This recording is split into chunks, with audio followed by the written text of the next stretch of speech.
welcoming, inclusive, and prophetic followers of Jesus unapologetically, because there is no reason for us to be confused about whether or not the religion of Jesus and the work of justice go hand in hand. Jesus said it very well himself.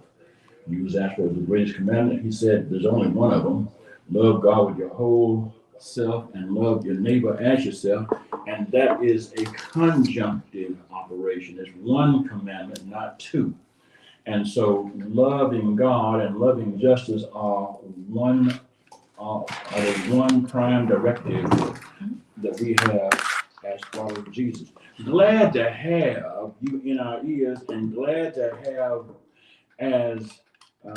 as our guest host this morning, because Reverend Zachary Crow is out of state, the one and only, yes, she who knows how to do all things tech in the studio, the Lord, the Reverend Dr. Denise Donnell. Good morning, good morning, good morning. Yeah, I'm so glad you're here, because you know I can't do this. It's good to be here, absolutely, so good to be here. And we, as I promised you listeners last week, we have a treat for you today. We have a guest in the studio. Yes, we have a guest in the studio in the person of the Reverend Dr. Teresa Smallwood. She is, she is the real deal. She is here in the studio live in the studio. And she brings all of her brilliance with her to the Little Rock, because she's here this weekend to help New Millennium Church celebrate our 15th anniversary. Dr. Smallwood is the newly designated Vice Chancellor for Academic Affairs, and she is the Dean. Yeah, that's the Chief Academic Officer. She is the person who knows how to make the United Lutheran Seminary work in Gettysburg, Pennsylvania. We're here with her. Dr. Smallwood, good morning and welcome to the Barber and Beauty Shop. Good morning. So happy to be with you both. I want to, first of all, give Dr. Smallwood a chance to give the Barber and Beauty Shop listeners her 3-minute elevator speech of, as we say, who you is and what you do. So kind of you, and what a joy it is to be with the two of you, because you demonstrate for me a dimension of this radio program that I wasn't aware of before. I came previously and it was just the barbershop show, and now we have sort of innovated and brought ourselves into the 21st century with the beauty shop. Beauty and the barbershop. We finally woke up. Let me just say though, because my mother was a cosmetologist, and because for all of the years that I grew up in the beauty shop. All right. It was that particular hermeneutic that brings me to a place where I really appreciate this synergy. I grew up in northeastern North Carolina in a very small town, rural, agrarian, and the way out was education. Yeah. And so I am exceptionally happy to be here with this framing, because it lets me know that I'm home. And you are exceptionally educated as well. My right? mama. You say educated with your way out, right? UNC Chapel Hill undergrad, North Carolina Central Law School. I went on to Howard to get the master's, Chicago Theological to get my PhD. And my first job out of all of that was at Vanderbilt Divinity School, working with Emily Towns. That's how I got to meet our illustrious retired judge. And I'm sure the listeners would like to know that you used to work at Philander too, is that right? Well, I did a very beautiful stint at Philander at a time when an undergraduate friend of mine was actually the academic dean there. Okay. And invited me to do an adjunct stint. Yeah. So you got Little Rock ties, you have Little Rock love, and you love God, and you love justice, and you love education. And in that context, that's why it was natural for me to want you to be here to help us celebrate our 15th anniversary at New Millennium Church. And I should say, Dr. Smallwood is not only going to be on the Barber Beauty Shop program this morning, we work in this system. That's how we do. That's what we do. Yeah. We work sisters. She is. Yes, society works sisters. She is moderating a panel this afternoon at 2:00. Make a note. Make a note. Make a note. Make a note. It's free. Hey, as in no cost, as in show up, and nobody will put you out if you don't have money. And you're welcome at Philander Smith University in the in the elders room at the Kendall Center at 2:00. Dr. Smallwood will be moderating a panel on women in ministry titled "Just a Sister Away," the title of Dr. Rena Weems' wonderful book, and it is going to be a dynamic panel. Let me just simply say this. Yeah. You got Pastor Deborah Bell, you got Reverend Dr. Odessa Darrow, you got Reverend Anika Whitfield, and Senior Pastor Danita Waller-Page on the panel today, 2:00 at Philander Smith. Yes, and we want you there. So please, come on. Come on. In the meantime, between time. Come on. In the meantime, I mean, you don't have to be on the monitor's bench. We're not putting you on the monitor's bench. Come on. But in the meantime, between time, we're going to have real talk about women in ministry, and we're going to talk about social justice this morning on the Barber Beauty Shop program. And I want to just throw it out from the beginning. And we're going to talk for a few minutes, and then we're going to throw the phones open for conversation after about the 9:30 hour, okay? We're going to have some good talk between now and then. Okay. Don't start calling in yet, because I'm not going to pick up the phone. He's something else with himself. After 9:30, I'm gonna give you the phone number. You can call in. You can talk to Smallwood. Now you know the rules on the Beauty Shop program. You got to talk. You got to stay on the subject. If you don't stay on the subject, I will cut you off. Because quite frankly, this is the Beauty Shop program, not yours. Dr. Smallwood.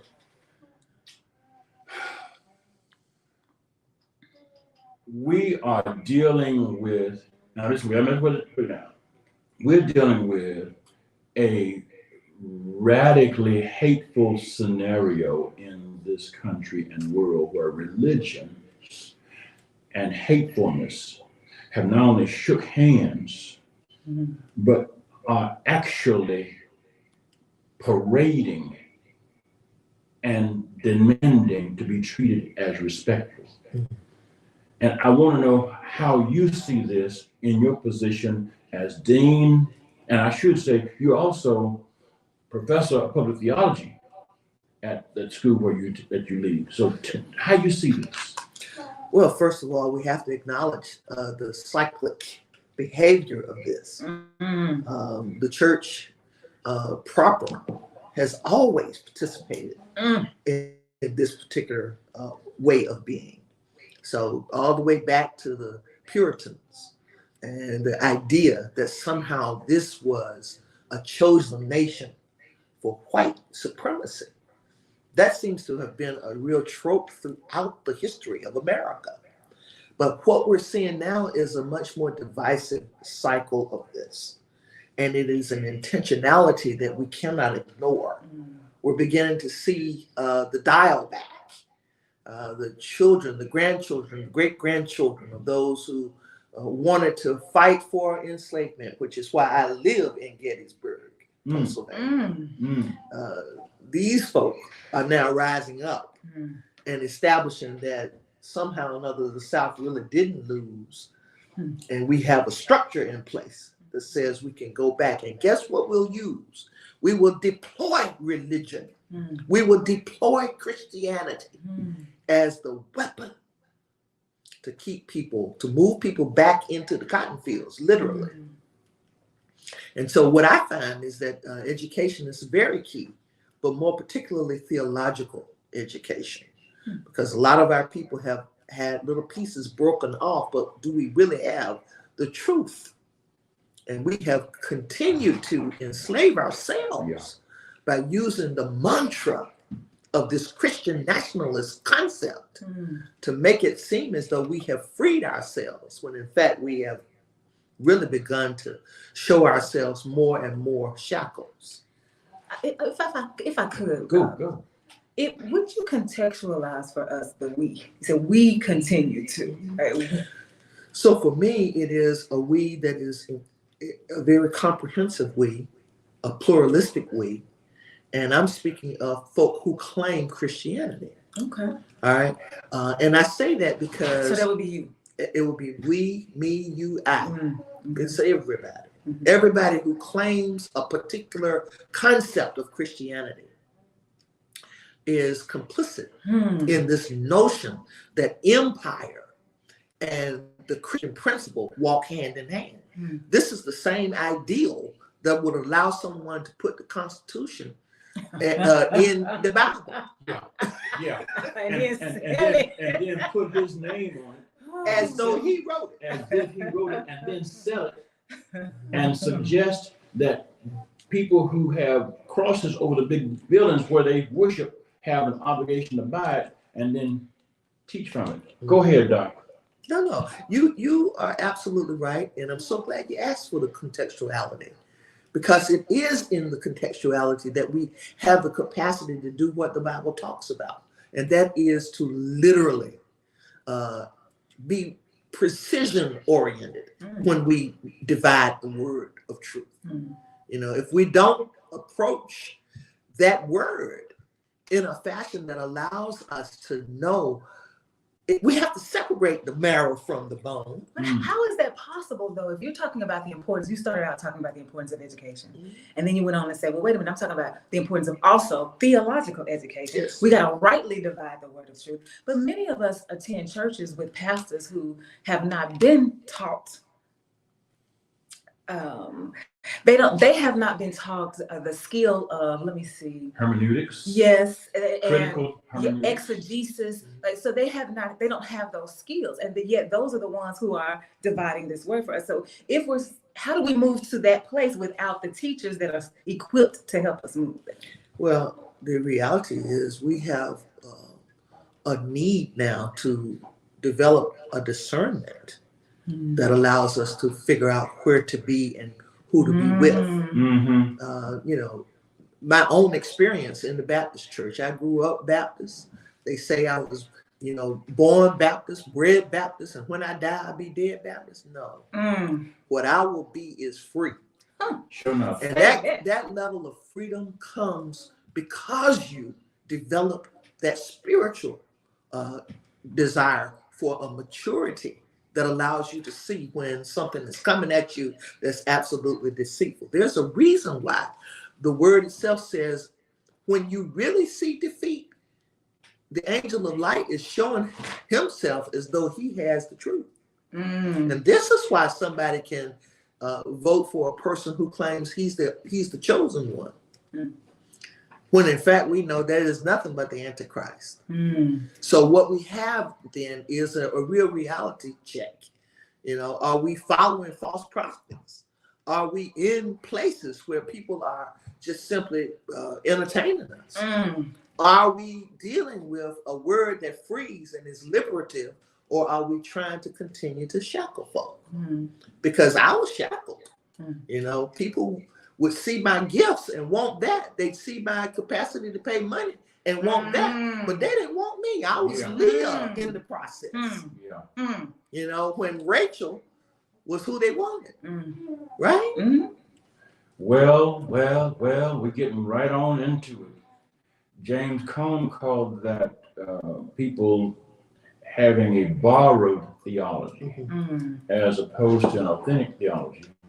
And Alan Busek says that has to involve some unknowing and some unlearning and some unremembering. We have learned and known and been practicing some religion that really is not authentic. And I to your point, Dr. Donnell, I can't help remember that even our spirituals raise that issue. I got shoes, you got shoes, all got shoes, but everybody talking about heaven. ain't going there. Mm. And they said that to folks who told them what the Bible said, that they were supposed to be slaves, the Bible decreed they'd be slaves, and they, without having gone to theology school, realized there was something really, really messed up. Now we have the opportunity to get an education, a formal education in this, to develop these critical skills. And if we don't, it is to our fault. It's our own fault. Yeah, it's to our demise. And I think that speaks to what you said about the spirituality of the religion that you practice, because you just said it. The people that you're talking about, our ancestors, people who were formerly enslaved, that they were singing, not because they were led by a seminary, right? Not because they were led by, the ordination, but they were led by what they knew way down deep in their souls. And that has to be part of our practice. And that is what I believe, especially in the Black church, that we are missing. Absolutely. And we do a disservice to our spiritual heritage if we don't engage in that kind of discernment. That there's a difference between Black folks in church and the prophetic Black church. Yes. You can have Black folks in church, and they can grow up in the church and die in the church and spend all their days in the church and never have a prophetic, authentic life about this liberative. They've just been Black folks in church. Just Black folks in church. And you can be Black, if you Black folks in church and you have a slave religion or a slave theology, then you're not free. But I do think that it's more than just Black folks in the church, because what's happening when the Black people are in the church, our entire lives become wrapped up in this religion that we are practicing that isn't rooted in a spiritual context that helps us understand the truth about it. But so now we're giving to that church, right? We're worshiping in that church. We're serving that church. We're taking that theology into our homes. We're taking that theology into our schools. We're taking it everywhere that we go. And we are weaponizing it against our own folks. When we talk about women, when we talk about LGBTQ folks, we weaponize it. So we're not just in church, but we are being formed by that church. And we continue to be complicit in it, and we continue to do the harm of it. Oh yeah. Dr. Smallwood, you see that when you are working with seminary students, because you have to take them from the place where they were before they got to seminary, and then somehow get them to some different place. How does that work? First and foremost, I am rooted in a particular understanding about knowledge production. I understand very clearly that Western knowledge production does not really regard my history, my ancestral history, my legacy as very much. So when I approach the teaching, it is deconstructive. I am trying to break down some of the things, but at the same time, it is constructive. I'm trying to build up some of the things. So you cannot do any kind of theological education that is effective without understanding its prominence in the public square. And that then means that there are messages out there that need to have counter messages. So if a pastor stands up and belittles me for being a lesbian, for instance, I need to be able to deal with that through scriptural reference, through exegesis, through historical dynamics, through the capacity to say, no, sir, I am free, and you just are not. Hello. So, and I use that simply as an example because there are many, many ways in which we have literally had a whole pitcher full of the Kool-Aid.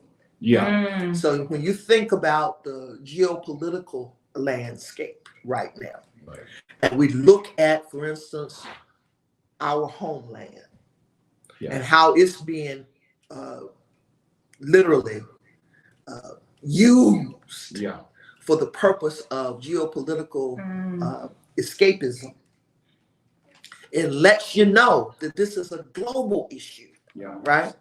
And that we have a responsibility not only to understand what's going on locally, but globally, young folks have called it global. Global. I like that. Yeah. It's the notion that where we are in the world requires of us a real understanding. You know, you brought up Alan Bozak, and Alan has this statement that you use in your email. But the time for what? Pious words Is over. Is over. And that's what I mean when I talk about the performance that goes on in churches. The radicality that's needed from a prophetic perspective, we just don't have, not on a broad scale. But when you are in a formality that disallows you to appreciate the humanity in another, you need to concern yourself with why that is.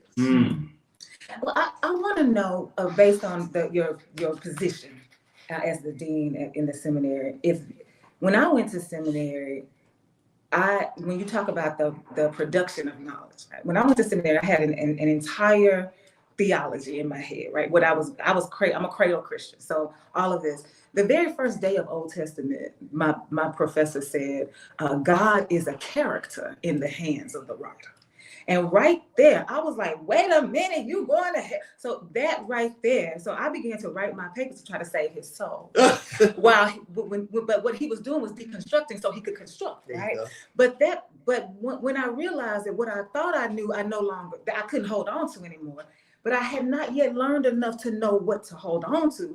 The space that I was in, suspended right there, it was very traumatic for me. It was very traumatic for me. And it was a white school. There was nobody rallying around me in community. I didn't have a tribe. And so I'm going through this by myself. And it was very, very, I couldn't call home because my daddy didn't believe I was supposed to be called to ministry, like all of this. And so I'm wondering, what do you have in place to help that revelatory experience so that people are not as traumatized as, you probably can't do anything about the trauma, but they can deal with the trauma? Because I think your answer to that will help us also with the Black church outside of seminary to get to that place where they can move the way we need them to move. Wow. Now your question is deep and didactic, but within your question is your answer. You didn't have a tribe, get a tribe. You didn't have a lot of things. But whatever it is you didn't have, you obviously got, because as you articulate your own position right now, your answer is there. Today, we're dealing with Just a Sister Away, Renita Williams, the first Black woman to graduate from Princeton's Bible concentration. What does that mean? That means that there are some hermeneutics that we have just not been taught. And so in that liminal space that you were in, if you wouldn't have had those kinds of resources, then you would have trauma. But when you read something like Renita Williams's exegesis of these 5 or 6 Bible stories, and you realize there's a different way to take this. There's a different way to look at this. And that different way is prophetic. It helps us break out of the chains and not keep continuing to put ourselves in them. I'm sorry, I don't want to keep. Go ahead. We're good. No, let's follow. One of the things that just comes in right mind is Samuel Crocker wrote in My Moral Odyssey that when he was in Virginia Union, he was dealing with his hermeneutics. One of his colleagues said, "I feel like Mary in the Gospel of John. They have taken away my Jesus, and I don't know where they've laid him." Because there is that deconstruction, and there is that need to be. So what we're talking about is a need to both learn and unlearn, to think and rethink, to reimagine.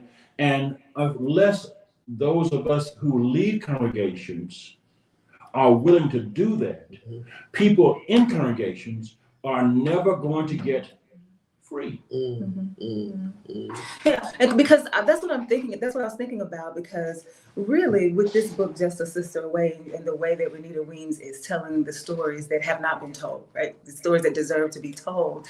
You got to be willing to see Renita Williams as somebody who can give you a word.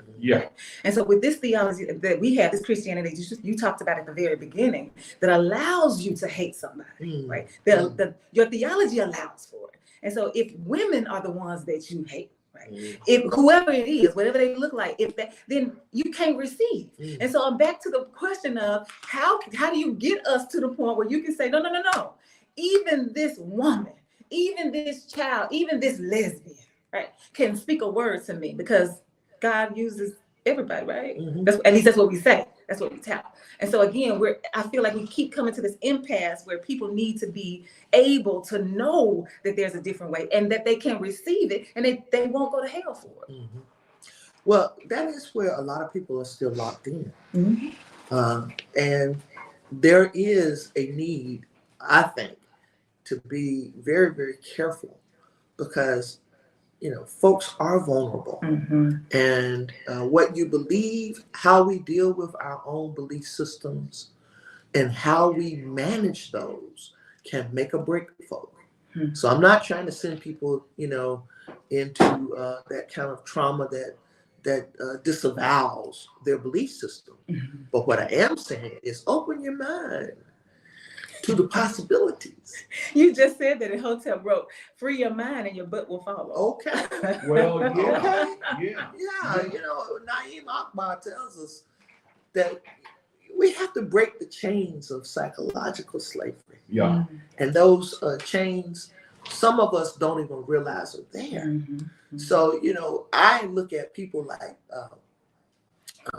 the sister out in California who was Kojic, started her own church. Yeah. Who says, my mother did believe in me as pastor. Mm-hmm. But as she began to see how God used me, she came on and became one of my parishioners. Mm-hmm. Right. Now, is that going to be overnight? No. Mm-hmm. It might not even be over the whole generation you live in. Mm-hmm. But this is why I believe we have these agricultural metaphors that talk about you might plant, somebody else might water, Mm-hmm. and God will give the increase. Talk now. Talk. There are lots of folk who put me out of the church. And now they're rallying to try to get me back in. I'm not bragging. I'm simply saying that's the work of the Holy Spirit. Right. We said real talk. And when the Holy Spirit is guiding you, it gets right back to the discernment. And so the real question is, how do we develop that level of discernment? And I feel like there are some practices from our indigenous history. Okay. There are some practices that don't fit within that Bible. Right. There are some practices that allow us to get in touch with our Gullah Geechee establishment. Give us one of the practices. Mm-hmm. I tend to like burning sage. I tend to like dealing with nature. Okay. I tend to like the capacity to read things like bread and sweetgrass. Yeah. And understanding what it means to deal with the roots. So we have been, in a lot of ways, pressed into the acceptance of other people's cultural dynamics, when in fact it was our own dynamics culturally that we retained from Africa, that helped our early ancestors manage through the horror and the displacement. And so I'm saying reclaim some of those practices. Now you might say, well, is there a structure to that? I don't have it. But I am saying what I'm having is working. James Cone said it this way. He said that he was saved, and his sanity was saved by Black theology.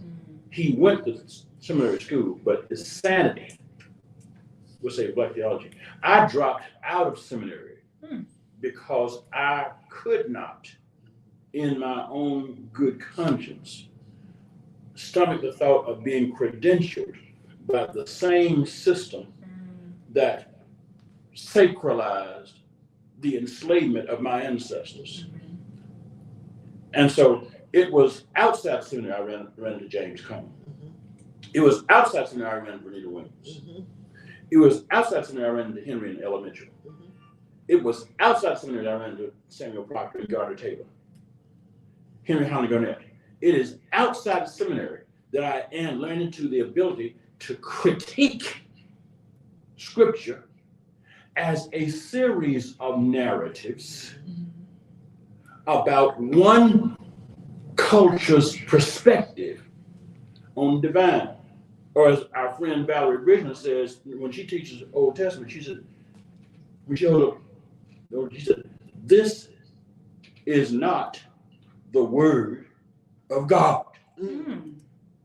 This is what the Hebrew people thought about God. Mhm. So Hotep offers us another practice, the art of libation. My. Yeah, and so our seminary actually saved my life, right?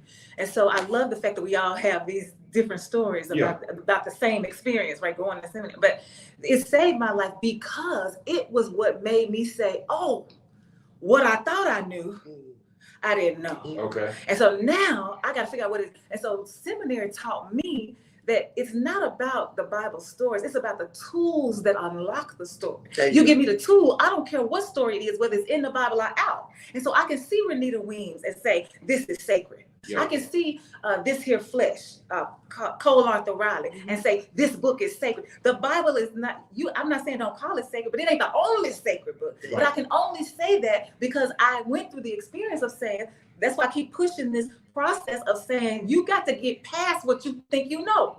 Yeah. However you do it, right. Whether it's inside seminary, outside seminary, where you don't know what you think you know. You know, you touch on something and putting that together with his previous comment. I wanna, footnote the fact that there is formal theological education and there is informal theological education. Sure. I'm not trying to make people feel bad about not having gone to school. Right. But I do want to put in a shameless plug that at my school, and we deal with distance learners and all kinds of folk. If you're accepted, for the most part, we can give you up to free tuition. Hello. Now, having said that, you got a seminary education. You went to Samuel DeWitt Proctor Conference. Mm-hmm. You attended all of the places that would have shared with you those very, very vital pieces that opened it up. Yeah. You know, and then you met people, and you didn't just meet them. You formed relationship with them. Right. So that's an informal way of getting the very same thing you and I got.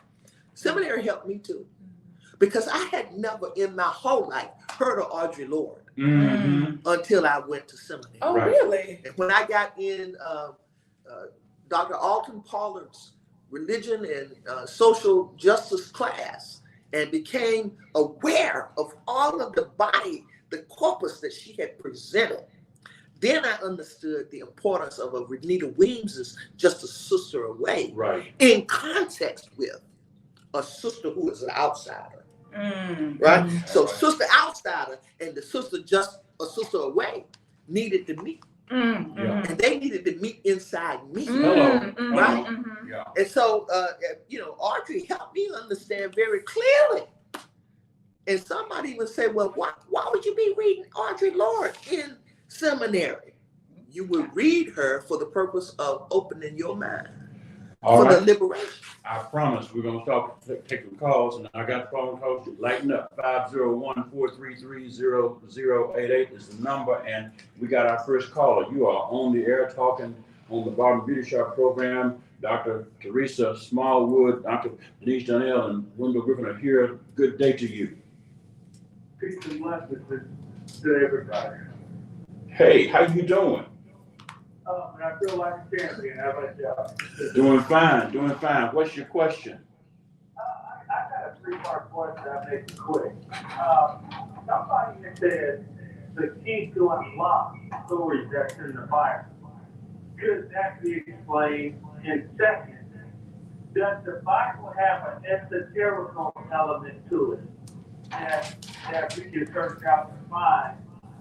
And thirdly, so let's do with those two questions right there. It sounds like I think I recognize your voice, and if your initials are JH, it's good to hear you call. All right, thank you very much. Dr. Smallwood, go ahead and take it. We're going to take it off the air. Thank you for calling this morning. So if you're talking about the esoteric concept of philosophy Absolutely. Absolutely, the Bible has Can it. you, I'm so sorry. Can you help us with some vocabulary? Yeah. When you say esoteric, Right. what does that mean? So in the context of his question, he just wants to know, is there anything philosophical, that just is about maybe even abstract concepts, right? And I'm suggesting that yes, but it is an interpretive book. The Bible is interpretive and it speaks back to us. And when we think in terms of what Wendell has said earlier about whether or not this is actually God's word, so to speak, the Bible certainly envisages for us a particular way of understanding. Yeah. And it is a particular way of understanding about creation. Yeah. But they are stories, just like our indigenous population has a creation story. We have one, or the Hebrews had one. Yeah. Actually, the creation story that we deal with in terms of folk who are African descendants is not very different. Right.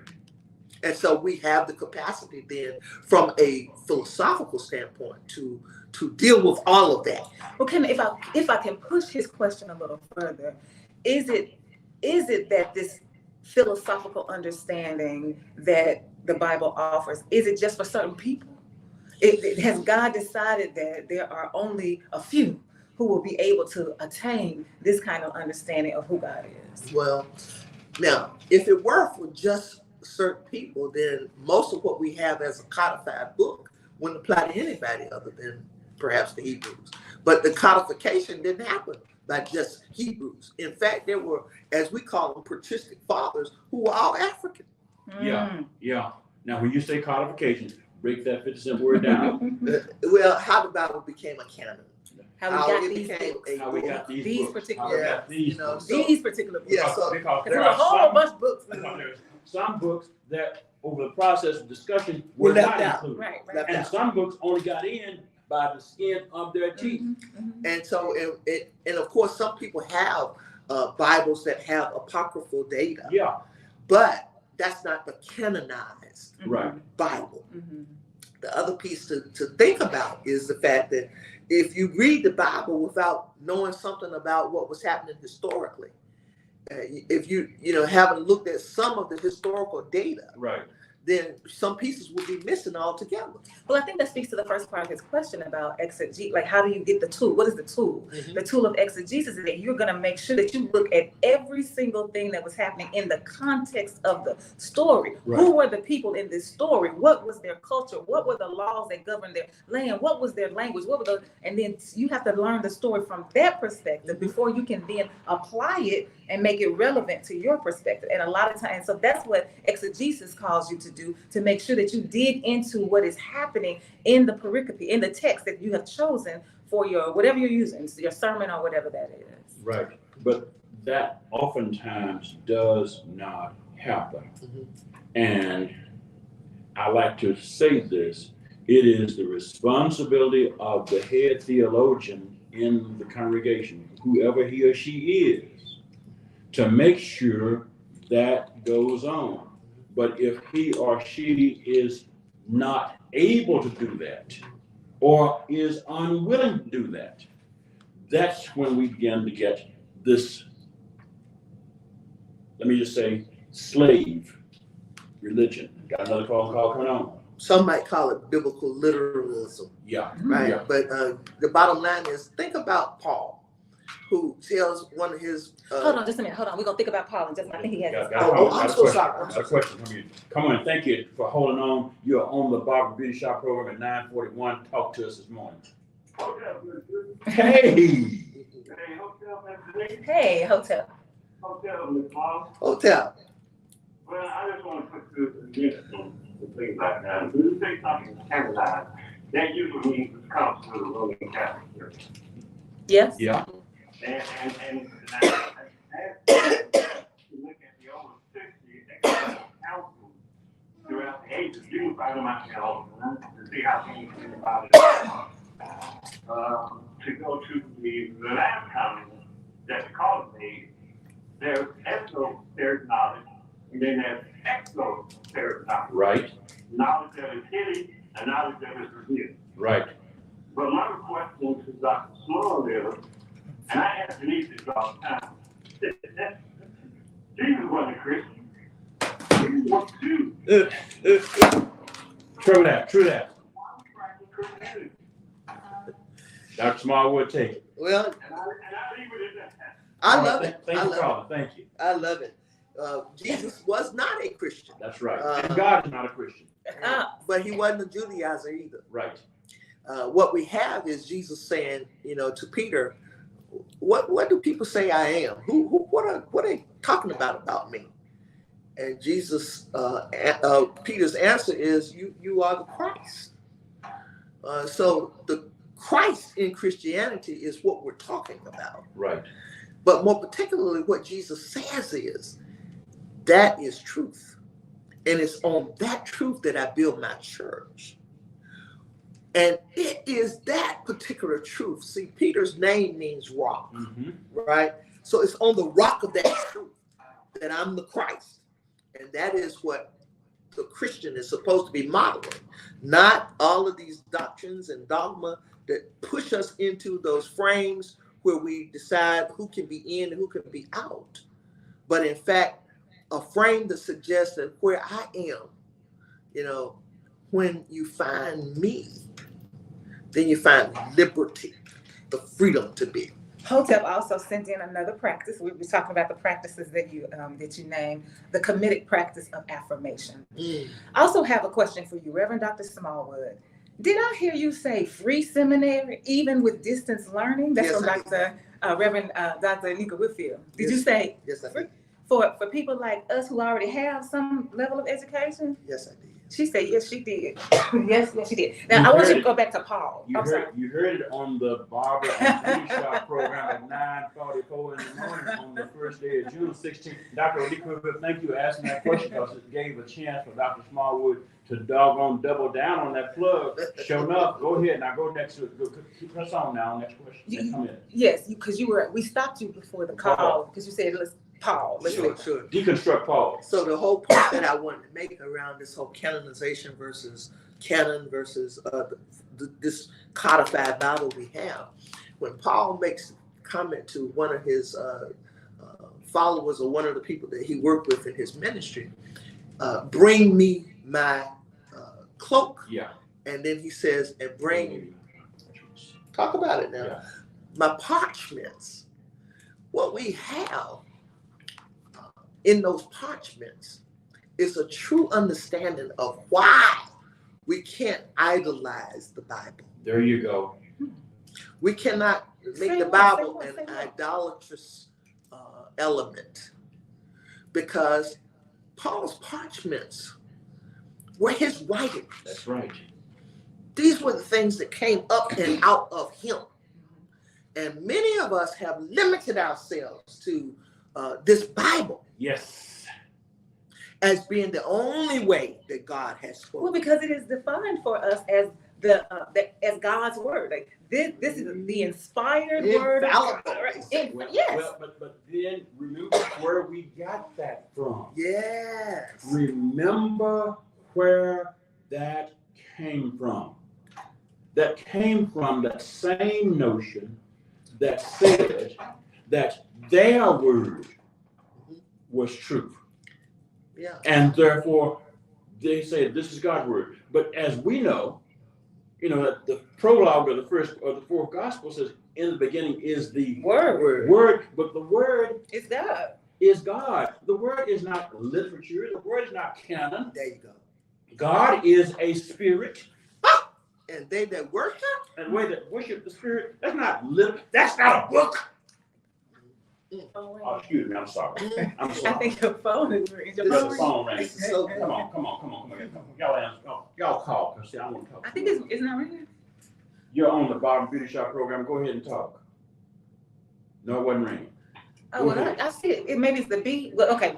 I think, okay. All right. So then my question though, this is where I feel like it's brilliant, the use of Just a Sister Away.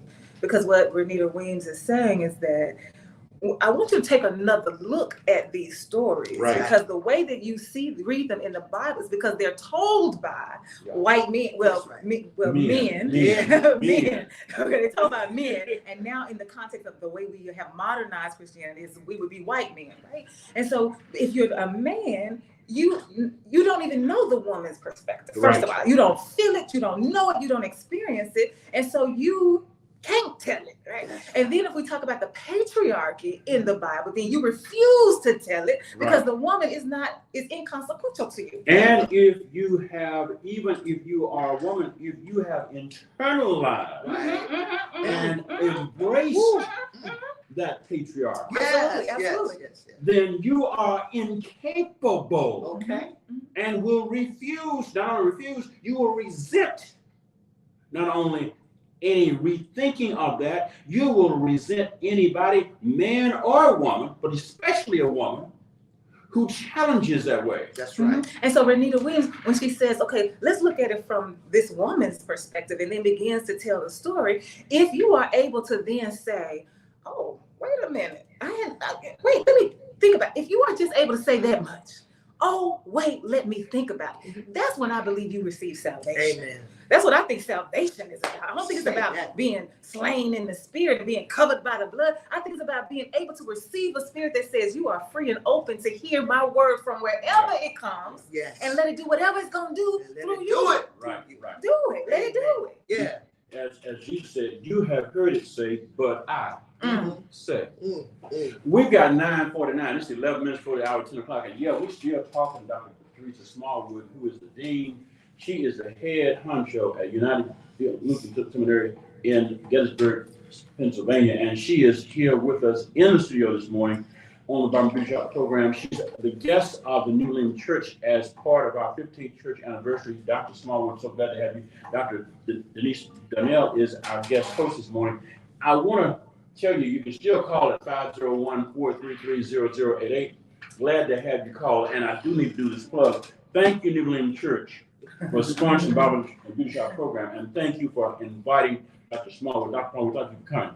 Thank you. Let me throw a question. Right before you do, here's another from Hotep, another comment. Since God is a spirit, there's no pronoun that fits the description. Yeah. Possibly, or you might say them. Them. Mm. I'm gonna get in trouble here. But I like to remind people that the first chapter of the fourth gospel has an interesting word. Matthew, Mark, Luke, John. Yeah, John. And the word became flesh. I say God is the first transgender. Okay. Mm. And I know I'm messing up with some people, but if you look at the first chapter of John, and you look at the first chapter of Genesis, where the name for God is plural. Hello? Listen, you're not the first to think that. I have a book coming out at the end of this year that makes that statement, but I don't deal with the gospel. I'm coming out of Genesis. All right. And that whole point is to say that God created this being. Yeah. Not Adam, but Adama. Adama, yeah. A being. Right. That was both. Right. And perhaps God performed the first transition. Hello? Surgery. Hello? Well, I'll probably get in trouble for this because when I think about that's John, the beginning of John, down in verse 14, and the word became flesh and dwelt among us. Right. Well, if that is who Jesus is as God, that the enrollment of the Spirit, the embodiment of the Spirit, if that's how you define who Jesus is as God, then to me, I am God because I am the very Spirit, right? I'm God's Spirit in the flesh. You are God's Spirit in the flesh. You are God's. If that's the definition of that God becomes flesh, and that is, then I am God. And that is what we also get into. Our bodies are the temple, are the tabernacle. We are the inhabitants of the Spirit of God, and that's the reason why we say, the Imago Dei. Yes. Now I would add one proviso, and that is to suggest that there is no division in God. Right. So that you and I and he become the one God, and not, little gods all All over around. everywhere. I got you. So Hotep asked, what about Lilith? What about? Yeah. What about it? You heard him. Keep going. Yeah. Write me and ask me. Keep going. No, go ahead. No, I want to know what. No, is I'm saying Hotep I'm talking telling about? Hotep to write. That's all he said. So Hotep, keep going. She wants to know, what about Lilith? What's your question about Lilith? Well, the bottom line is, and I keep telling folks in the room, in the divine economy, everything equals one. Yes. Everything equals one. We're the one messed up. Yeah. Because we believe in the unitariness of our individuality. Oh. And God believes in the singularity of our diversity. In the Salbona, I use that word I Salbona. love it. That Zulu tribal greeting that said, I see you, right? And so in the spirit of oneness, I see. In the spirit of oneness. That's Salbona. Yeah. Yeah, I really appreciate you saying that, all of us, it's one. You God, I'm God, but it's one. We make up one. But the reason I think it's so important for us to just at least make the claim for ourselves is that, again, will free us. Yes. If all I think is that God is this now white man with blue eyes and a nice nice abs, and then this is what I have to see all the time. Have y'all seen these pictures? Have y'all seen these crosses? Yes. Oh my God. I'm like, oh my goodness, he is sculpted. Whoa. And so if that's my image of God, and then it's never black, the God is never black, the God is never woman, the God is never gay, then I can't get free if I keep my mind thinking that that's the only way God appears. So I feel like that step has to happen. And then, yes, we have to say that. Now, don't think you're the only one. But yes, I think I think people need to get to that place where they're not stuck in this, this is what God looks like. I must agree. So Hotep says, what about Lilith? Why is she not part of the conversation? Why? Who keeps her out of it? And then that's the question. Lilith is not part of the conversation because we do not bring Lilith into the conversation. It is not God who keeps Lilith out. It is us. And we have to remember something, that the way this canon has been put together by men, for men, is to depersonalize women. Lilith is not a part of the conversation because women are not a part of the conversation unless we make so. And it brings us back to Justice Sister Wood, right? So Renita Williams said, well, let's talk about Miriam. I've never been to a church that talked about Miriam. Okay. Not once. Now they read the text and Miriam's name was in it, but that's it. And Alan Buzak talks about Miriam in his book, Children of the Waters of Meribah. That's right. And he says, we have talked about Moses, and we have a liberation notion, an Exodus liberation. But Alan Buzak says, wait a minute, we need to really focus on Miriam because Miriam is the one who gives the liberative song. That's right. To the people, she does. Moses gives the militaristic song. That's right. Miriam gives the Christological song. And we do not talk about Miriam. Right, and then but it's not just Miriam, right? So Vashti, all we say is that she was disobedient to her husband, right? That's all we say. We are all complete. You said this at the beginning. We're all complicit. We've all drunk the Kool-Aid, right? We have all, and so this is before we go, I wonder for me, because I got the colonized theology from seminary that I then took to the world. And I can't even name how many people I have baptized. I can't name how many people I have eulogized. I can't number the people that I have led to Christ. There's a part of me that mourns that, right? Because I feel like blood is on my hands, right? That I didn't know any better. And so some of the pastors that I've run into, it's hard for them to make that shift because like this is all I've been doing. This because it makes me feel some kind of way to now shift and do something different because that means that I must have been wrong at first, and it's difficult for me to hold that to understand that I've caused harm, I've caused trauma. How do you help them? Well, you have not caused harm. What you've done is added yourself to the process of people's freedom. And that becomes for us a very important pivot. You know, we can only do better when we know better. And we grow. And that growth comes in the process of life. Yeah. You don't come here with everything downloaded. You come with a tabula rasa. You're socialized to begin a particular process. And as you continue, that changes. If we don't give some kind of vent to the changes that come through our growth, we will do ourselves a disservice by putting ourselves in the shackles of I've done harm instead of the freedom that I did what I could. We can grow, and God can grow us, and God can grow us even with our errors. Yes, yes. And thanks be to God for that. It's 9:58, and we have been talking with this wonderful, time flies when you're having fun, with Dr. Denise, Donnell, and Dr. Teresa Smallwood. Dr. Smallwood is the Vice President and the Dean of United Lutheran Seminary in Gettysburg, Pennsylvania. She is the guest preacher this weekend at New England Church for our 50th church anniversary, and at 2 p.m. this afternoon. Gotta say. And that's 9 o'clock in the morning on Sunday. 9 o'clock tomorrow morning at 21 Lakeshore Drive. It's going to be live stream, but you can come in live in the real place, in the real space. 9 o'clock tomorrow morning. Listen, you can do New England Church at 9 and be at whatever church you want to go to, but 11 o'clock. Okay.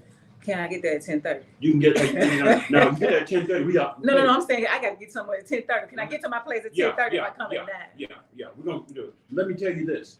Thank you, Dr. Smallwood. Thank you. Don't forget, 2 o'clock this afternoon, Leonard College. Dr. Smallwood will be there in the Elders Room at the Kendall Center. Don't miss it. Just run away. Don't go away because we got Coochie.